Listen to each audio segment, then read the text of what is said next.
안녕하세요. 오늘은 레고캠 바이오사이언스에 대해서 말씀드릴 수 있도록 하겠습니다. 최근 먼저 오늘 두 가지를 말씀드릴게요. 길리어드 사이언스의 이뮤노메딕스 이슈 관련해서 시장에서 많이 떠들썩했었죠. 지금도 많이 집중 조명을 받고 있고요. 이게 끝난 게 아니죠. 계속해서 이 시장은 커지고 있죠. 그리고 3분기 회사의 IR 자료에 대해서 언급을 드릴 수 있도록 하겠습니다.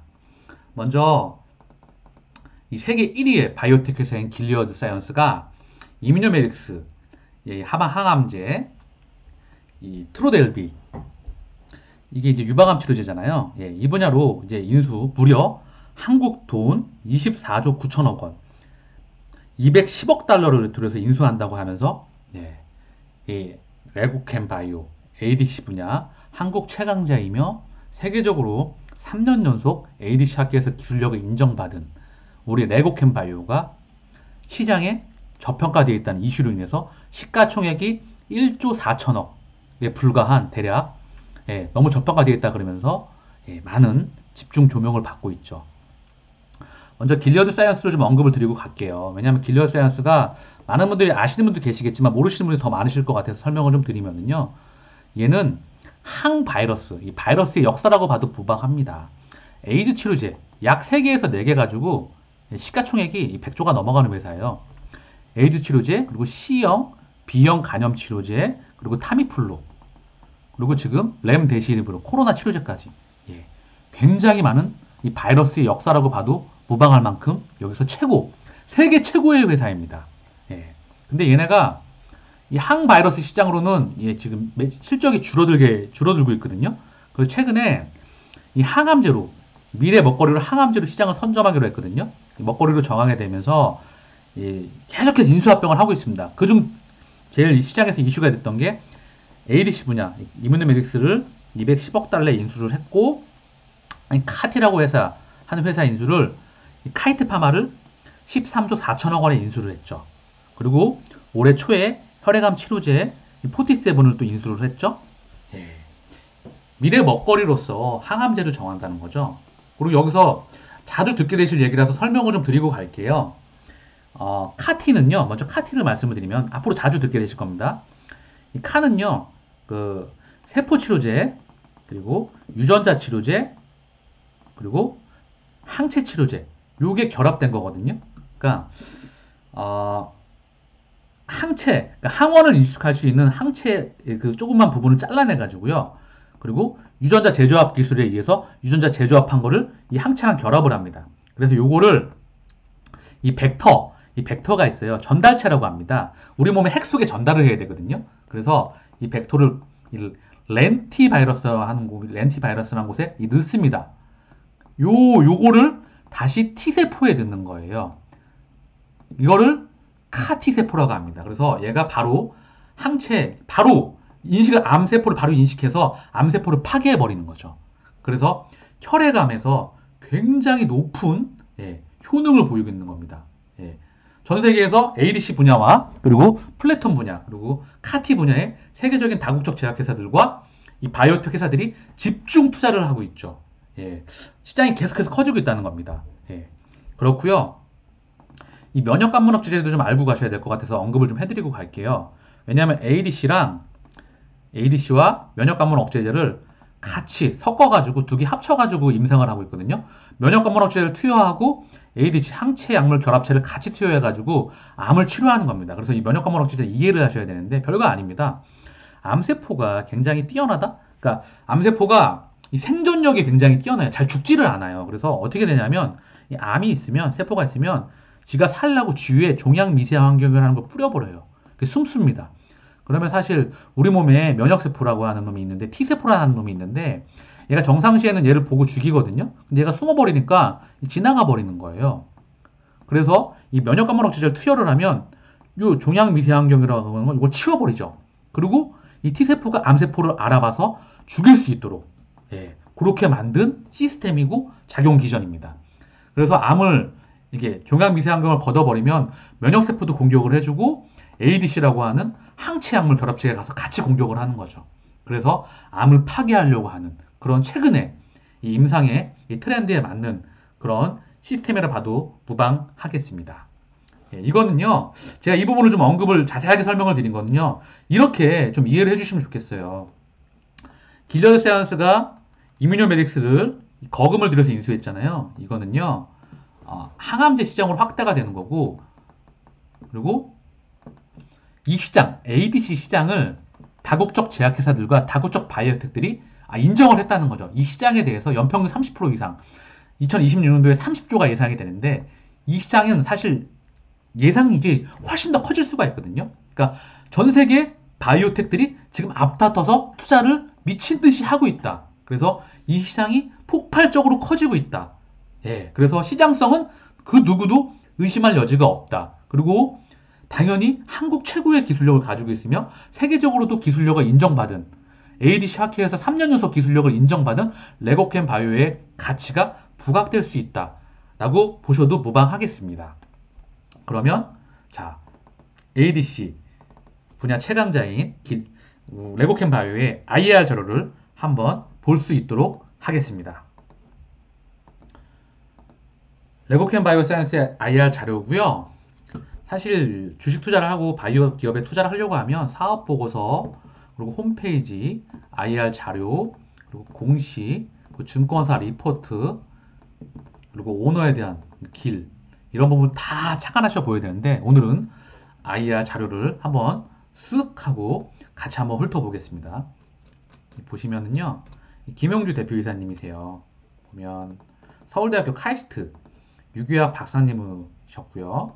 LG생명과학 신약연구소장이셨고요. 구럭키 화학이라고 하시죠? 그리고 국내 최초 FDA 승인 신약 팩티브 항생제입니다. 예, 요거 개발을 주도하셨고요. 그리고 여기 이제 팩티브를 주도했던 연구원들과 같이 설립을 하신 회사가 바로 이 레고캠 바이오입니다. 그리고 항생제, 항응열제, 혈관이 막히는 걸 뚫어주는 거죠. 그리고 간염치료제 등 다수의 글로벌 기술 이전 경험이 계시고요. 임직원 수는 90명이 채 안 되네요. R&D 기술이 74명입니다. 거의 R&D 회사라고 보셔도 무방하겠죠. 그리고 ADC 연구개발과 합성약품 신약 이 두 가지를 하고 있죠. 2006년도에 설립이 됐고요. 2013년도에 지금 상장이 됐습니다. 자, 계속해서 내리면서 볼 수 있도록 하겠습니다. 기술 이전 계약 현황이고요. ADC 분야에서 유일하게, 한국 유일하게 이제 기술 수출을 했고요. 4건의 기술 수출을 했습니다. 그리고 합성약품 신약으로는 3건의 기술 수출을 했죠. 그래서 이게 이제 실적입니다. 2016년, 17년, 18년, 19년 네, 실적이죠. 네. 이렇게 보시면 되겠습니다. 자, 그래서 넘겨볼까요? 주요 기술 이전 계약 ADC와 항섬유화제, ADC는 다케다에다가 지금 ADC 플랫폼 기술 이전했던 내용이 있고요. 항섬유화제는 글로벌 리더 베링거 잉그램에게 기술 이전을 했다는 내용입니다. 자, 이 부분이 좀 중요할 것 같아요. 제가 지난 부분의 영상에 레고캠 바이오의 그 기술력에 대해서 ADC 끝판왕이라고 했던 부분에 대해서 기술력에 대해서 정말 자세하게 언급을 해드렸으니까 예, 그 부분을 좀 참고하시고 못 보셨던 분들이 계시니까 짧게 언급을 하고 갈게요. ADC는요 항체 그리고 링커랑 끈을 하고 이 케미컬 의약품의 결합체입니다. 그래서 항체가 이 표적 항원이라고 하잖아요. 이 항원에 안내를 해요. 레이더처럼. 그러면 이 케미컬 의약품이 가가지고 유도 미사일처럼 터트리는 거거든요. 이 항원에 가서. 그래서 효능을 극대화한 겁니다. 예. 합성의약품과 바이오의약품의 결합이거든요. 그래서 플랫폼 기술, 항체와 케미컬을 얼마든지 톡신을 바꿔낼 수가 있거든요. 그래서 계속해서 뻗어나갈 수가 있기 때문에 플랫폼 의약품이라고 하는 거고요. 합성의약품과 케미컬 의약품의 믹스된 결합체고요. 근데 중요한 게 여기서 체크할 게 뭐냐면 이 케미컬 의약품이 들어갔기 때문에 이 부작용이 있을 수 있어요. 잘못하게 되면 이 정상세포 혈관에서도 이게 링커가 끈이 끊어지면서 케미칼이 혈관에서 퍼져버리면 사람이 임상하다 죽을 수가 있습니다. 그래서 안정성이 너무나 중요하거든요. 그리고 톡신에 대한 이 케미칼 의약품에 대한 효능과 안정성, 암세포에 안전하게 도달을 하고 그리고 암세포의 그 세포막 수용체, 세포막을 뚫고 들어가가지고 암세포에서 온연하게 다 터질 수 있는 예, 암세포를 다 제거할 수 있는 그런 시스템이 정말 중요하거든요. 예, 그런 부분에 대해서 이 설명을 해놨다고 보시면 되겠습니다.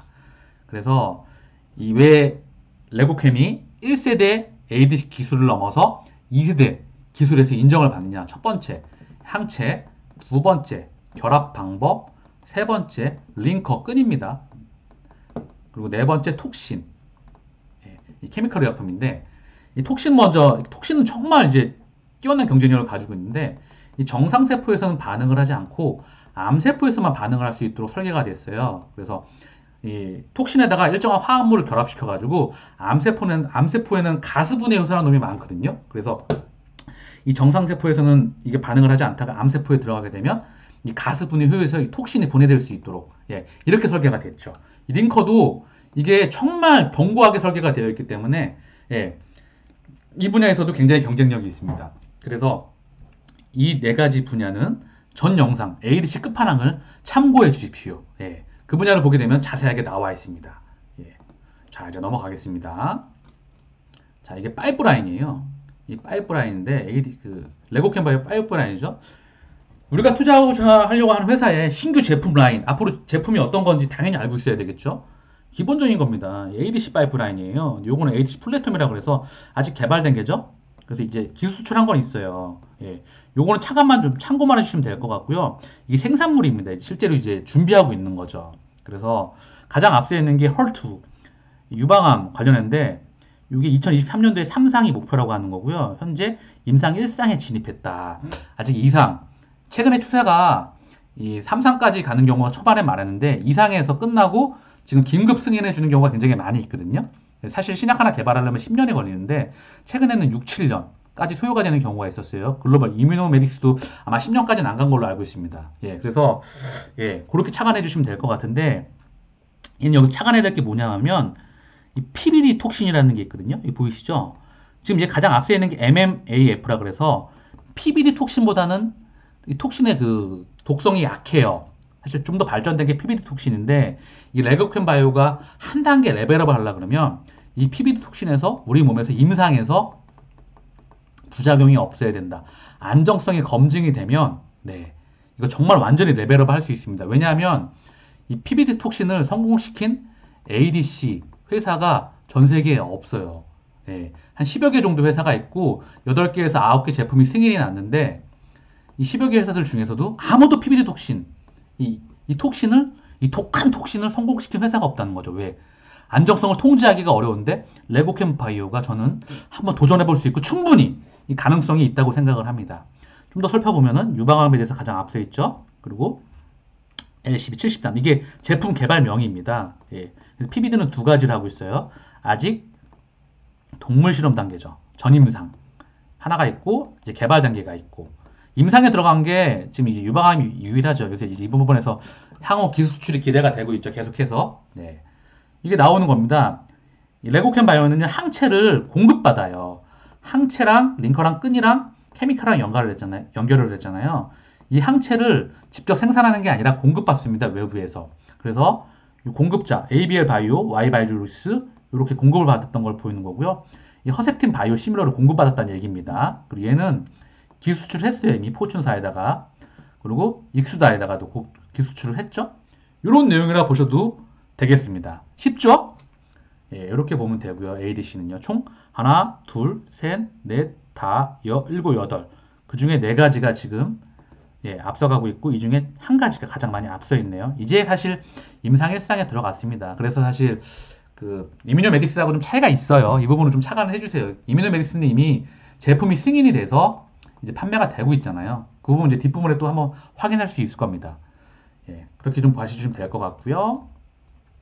자, 이 부분은 이제 케미컬 약품이에요. 그래서 이게 항생제, 슈퍼항생제라고 하죠. 그리고 항응열제, 그리고 이제 이거 섬유화증 그런 부분이거든요.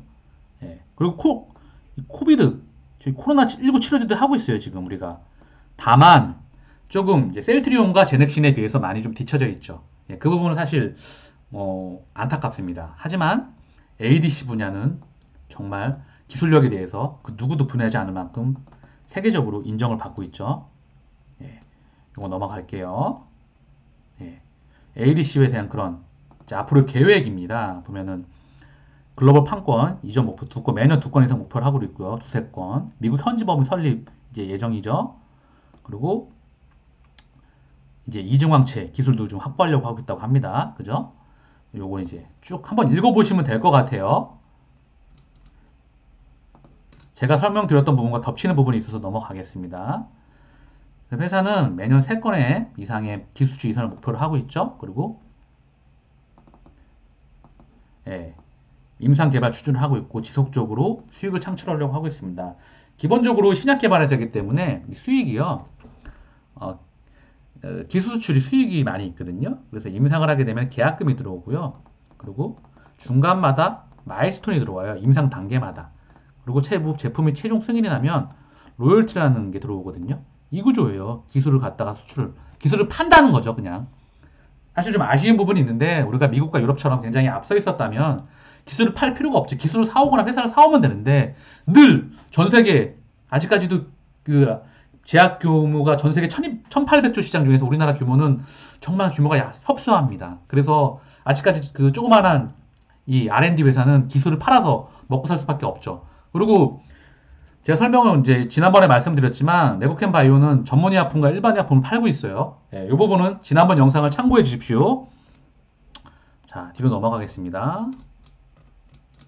네, 아까 그 항체 약물 결합체에 대한 작용 기준에 대한 설명이죠. 네. 자, 글로벌 R&D 형황이고요. 1997년도에 406개 ADC 파이프라인이 개발됐고 41%가 임상 단계에 진입했는데 현재는 20%가 인생 진행 중이라고 합니다. 현재까지 총 8개 ADC 의약품이 승인됐다고 하는데 9개 제가 IR 담당자랑 통화했을 때는 9개라고 말했던 것 같거든요. 그래서 8개 와서 9개 정도로 보면 되겠습니다. 그리고요. 최근에 트렌드가요. 글로벌 R&D 트렌드, 임상 트렌드가 병용이에요. 병용. 그게 무슨 말이냐? 믹스 다 같이 한다. 면역관문 억제제, 그리고 케미컬 의약품, 그리고 ADC 이런 거를 같이 하거든요. 면역 항암제. 우리 몸의 면역세포를 이용한 항암제거든요. 이런 것들을 같이 한다는 거죠. 예. 그래서 2022년부터 18년도까지 전체 ADC 병용 임상시험의 연간 성장률이 21% 이상, 그리고 면역관문제 병용 임상시험은 51% 이상이라고 합니다. 결국 시장의 중심에, 항암제의 중심에 계속 들어와 있으면서 이 ADC의 시장에 대한 성장성은 의심할 필요가 없다라고 말씀을 드리는 겁니다. 예, 그렇고요. 자, 넘어가 보겠습니다. 자, ADC 시장 규모가 연평균 31% 성장을 하고요. 2026년도에 이거는 이제 예측하는 기간마다 차이가 있기 때문에 2026년도에 보통 29조에서 30조라고 얘기를 하더라고요. 이거보다 더 커질 수도 있겠죠. 출시된 ADC 의약품이 지금 하나, 둘, 셋, 넷, 다섯, 여섯, 일곱, 여덟, 9개인가 이렇게 가고 있는데 최근에 이슈가 된 게 이뮤노메딕스의 트로델비, 유방암, 3중 음성 유방암이라고 하죠. 여기서 지금 허가가 났죠. 이 부분에 대해서 이제 시장 이슈를 받았던 겁니다. 그리고 보면 다국적 제약사들이 많이 해요. 지금 다케다, 시애틀 제네틱사, 그리고 이뮤노젠, 여기 실시 로슈와 제넨텍이 있죠. 그리고 파이자 다국적 제약사들이잖아요. 제넨텍, 시애틀 제네틱스, 아스트라제네카, 그리고 다이치 상교 이런 것들도 있고요. 글라소스 미스클라인 이렇게 해서 다국적 제약대들과 글로벌 바이오텍 회사들이 지금 엄청나게 투자를 지금 집행하고 있다. 바이오 의약품의 지금 중심에 ADC가 점점 다가서고 있고 지금 핵심에 점점점 도달해 나가고 있다고 보셔도 무방하겠습니다. 당연히 보셔야 되는 겁니다. 이런 것들 다. 자, 넘어가겠습니다. 네, 아까 제가 설명드렸던 겁니다. 이 부분에 대해서는 일부 영상을 참고하시면 도움이 많이 되실 거예요. ADC 끝판왕을 좀 보십시오. 레고캠. 네, 이 효능에 대한 부분입니다. 이것도 다 설명을 제가 드렸고요. 네. 이렇게 돼 있네요. 네. 오늘 방송은 여기까지 할 수 있도록 하겠습니다. 예, IR 자료를 한번 훑어봤는데요. 그렇게 어려운 부분은 없어요. 예, 제가 추가적으로 궁금하신 부분이나 더 해달라고 하시는 부분 있으면 댓글에 좀 남겨주시고요. 네, 계속해서 레고캠에 대해서 좀 말씀을 드릴 수 있도록 하겠습니다. 아, 근데 이 부분을 좀 착안해 주셔야 될 것 같아요. 제가 깜빡할 뻔했는데 죄송합니다. 지금 이 레고캠이 이렇게 훌륭한 경쟁력을 가지고 있음에도 불구하고 지금 대외적인 리스크가 확대가 되고 있거든요. 그리고 국내 주식시장의 개인의 신용과 비투와 영끌 때문에 이 변동성이 확대가 될 수밖에 없어요. 이 부분을 좀 착안하시려고 하면 제가 차트를 갖고 왔는데 이 차트를 보게 되면요. 이게 코스닥 150 차트거든요. 근데 요 전고점 2020년도에 전고점을 뚫고 간 이 부분이요. 개인의 신용 물량이 너무 많습니다. 그래서 이 레고캠 바이오도 영향을 받을 수밖에 없어요. 그리고 지금 대외 경제가 너무 안 좋거든요. 그리고 이 거시 경제가 너무 안 좋기 때문에 이 변동성이 확대가 될 수밖에 없으면서 리스크가 확대가 될 수 있습니다. 이 레고캠 바이오의 정말 본질적인 펀더멘털과 대비해서 기업에는 내부의 경쟁력이 너무나 뛰어나지만 대외적인 악재가 겹쳐가면서 매우 변동성이 확대가 될 수 있다. 그리고 여기에 신용, 지금 레고캠 바이오사이언스에도 지금 개인의 신용 물량이 되게 많이 들어와 있을 거라고 하거든요. 그리고 재료와 이슈에 의해서 단기적으로 투자하시는 분들이 많을 겁니다. 사실 저는 바이오 투자는 10년 이상 길게 보고 투자하시길 권고를 드리고요. 이 장기 투자들 외에는 지금 밑에서부터 길게 레고캠 바이오를 길게 보셨던 초장기 투자자들 외에는 지금 변동성이 확대가 될 수 있기 때문에 지금은 리스크에 대비를 하셔야 될 때입니다. 네. 그렇게 좀 착안해 주시면 될 것 같고요. 제가 지금 이 거시경제 분석을 제가 제 방송에서 좀 해놨어요. 세계경제, 미국, 중국, 유럽, 일본, 미국 중앙은행의 방향, 유동성에 대해서 자세하게 20분짜리 영상을 만들어 놨거든요. 사실 주식 투자는 이 거시경제 분석, 산업 분석, 기업 분석, 차트 분석을 같이 해야 된다고 생각해야 되거든요. 그래야 이 배가 이 휩쓸리지 않고 바다에서 올바르게 항해를 할 수 있다고 생각을 합니다. 그래서 이 차트 분석도 제가 계속 해드렸었거든요. 차트 분석과 이 거시경제 분석은 지난번 영상에 찾아보면 분명히 있습니다. 레고캠 바이오에 대해서 분명히 해놨고 차트 분석도 그리고 산업 분석도 지금 제가 좀 짤막하게 해드렸잖아요. 예, 이 부분을 참고하셔서 보시면 될 것 같고요. 지금은 정말 장기적인 투자자, 예, 이분들을 제외하고는 위에서 뭐 대외적인 이슈나 그리고 소스, 재료 이거에 의해서 사실 갈 회사가 아닙니다. 정말로 장기적으로 보고 투자하셔야 되는 회사예요. 예, 그래서 변동성이 확대가 될 수 있기 때문에 지금은 좀 리스크에 대비를 하자라고 말씀을 드린 거고요. 예, 다음번에 또 추가적으로 계속해서 업데이트 하겠습니다. 내용이 좀 도움이 되셨다면 구독과 좋아요 부탁드리겠습니다. 감사합니다.